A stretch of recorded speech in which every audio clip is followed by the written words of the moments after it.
200 करोड़ की चोरी राम मंदिर से और किसी को भनक तक नहीं।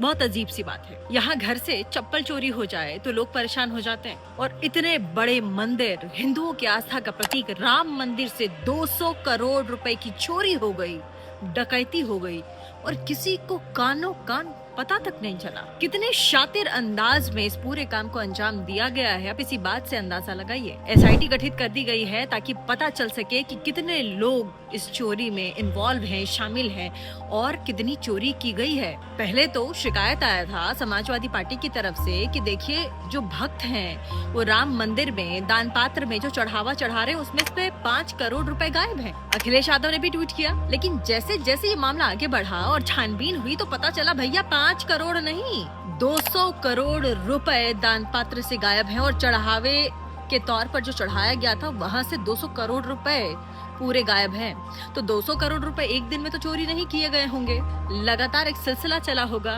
तो अगर इस सिलसिले में 200 करोड़ रुपए की चोरी हुई है तो उसकी जानकारी या उसकी खबर क्या किसी को नहीं थी? क्या कोई व्यक्ति वहां ऐसा नहीं था जो इसकी जानकारी ऊपर तक दे सकता या इसकी शिकायत कर सकता? जब शिकायत सामने आई, जांच पड़ताल हुई तो पता चला टिल्लू नाम का आदमी जो कि वहां पर नोटों की गिनती करता था, चढ़ावों की गिनती करता था, उसका अचानक से आवभाव बदल गया।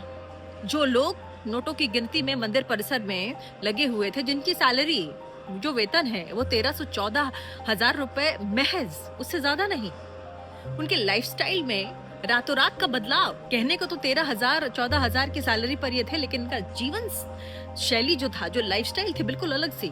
फॉर्च्यूनर गाड़ी, अलग अलग जमीनें, प्लॉट्स खरीदी थी, जमीनें खरीद रहे थे, कई घर, रेस्टोरेंट्स। ये सब 13 और 14,000 की सैलरी में तो हो नहीं सकता था। लोग समझ रहे थे, देख रहे थे कि एकाएक जो लोग इस चीज में इन्वॉल्व हैं उनकी जीवन शैली बदल गई है।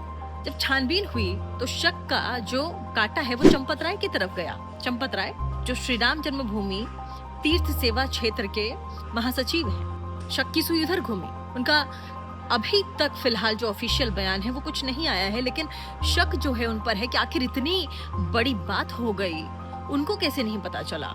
बात तो ये हो गई है कि अयोध्या में खुद मुख्यमंत्री योगी आदित्यनाथ पहुंचे, लेकिन वहां से चंपत राय की कुर्सी को हटवा दिया और कहा कि जब तक इस पूरे प्रकरण की जांच नहीं हो जाती है तब तक चंपत राय मुख्यमंत्री के किसी भी कार्यक्रम में नजर नहीं आएंगे, हिस्सा नहीं लेंगे। और ये ऑर्डर्स डीएम ने दिए, निर्देश डीएम ने दिया है। इसके क्या मायने हैं, क्या मतलब? आखिर क्यों मुख्यमंत्री ने इतना बड़ा कदम उठाया और ये कहा कि चंपत राय फिलहाल उनके तमाम कार्यक्रमों से दूरी बनाए? कुछ तो शक उन्हें भी होगा, लेकिन फिलहाल सवाल यही है कि 200 करोड़ रुपए की डकैती और चोरी हो जाती है राम मंदिर से, हम सब के राम मंदिर से, आस्था के राम मंदिर से, उस राम मंदिर से जिसको बनाने के लिए न जाने कितने लोगों ने गोलियां खाई।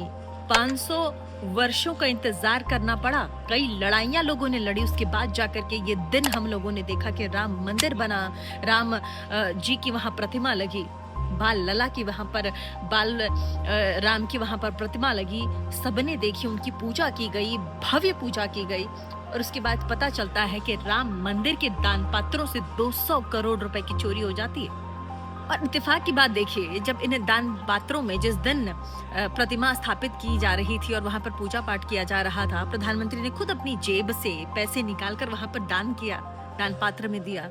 तो क्या प्रधानमंत्री के पैसे को भी दान पत्र से निकाल लिया गया होगा?